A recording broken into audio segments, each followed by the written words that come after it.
Fotokopi kertas udah biasa, kalau fotokopi tanaman udah pada denger belum? Nah, biotekers, mungkin belum ada yang tahu nih kalau tanaman juga bisa loh difotokopi. Nama teknologinya kultur jaringan ex vitro. Teknologi ex vitro mampu memperbanyak tanaman secara cepat menggunakan bagian-bagian tanaman seperti batang, cabang, ranting, pucuk daun, umbi, dan akar untuk menghasilkan tanaman yang baru yang sama dengan induknya. Keren kan? Dari satu tanaman bisa diperbanyak sampai ribuan bahkan lebih.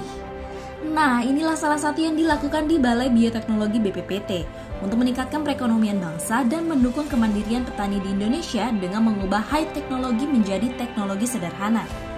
Di Balai Bioteknologi BPPT, teknologi ex vitro dilakukan ke berbagai tanaman, salah satunya tanaman kayu jati.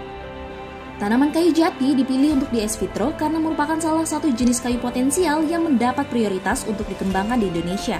Namun selama ini jati diproduksi secara konvensional menggunakan biji, sehingga mengakibatkan rendahnya produktivitas akibat sulitnya memperoleh bahan baku.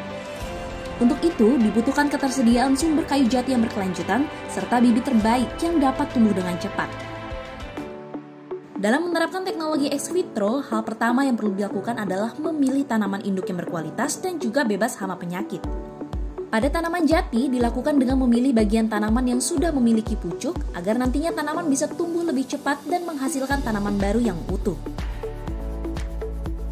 Setelah dipilih untuk dilakukan perbanyakan, daun tanaman kayu jati digunting setengah untuk mencegah pembusukan dan sirkulasi udara.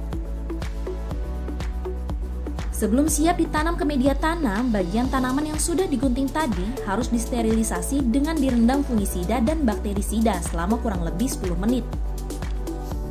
Media tanam yang diisi dalam polybag berupa campuran tanah, kompos, dan pasir dengan perbandingan 1:1 harus disiram dengan air hingga basah, kemudian ditusuk untuk membuat lubang tanam.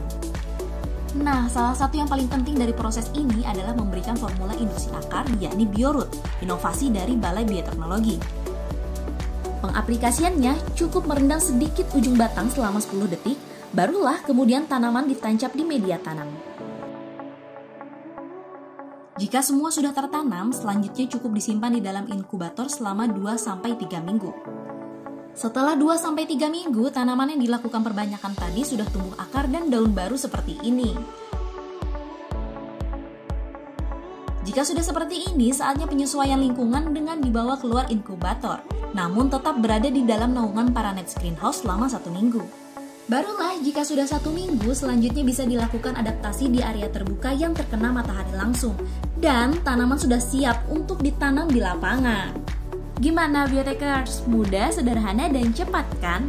Nah, buat biotekers yang mau menerapkan teknologi ini, kalian bisa loh hubungi ke Balai Bioteknologi BPPT di nomor berikut atau kunjungi website dan sosial media kami ya.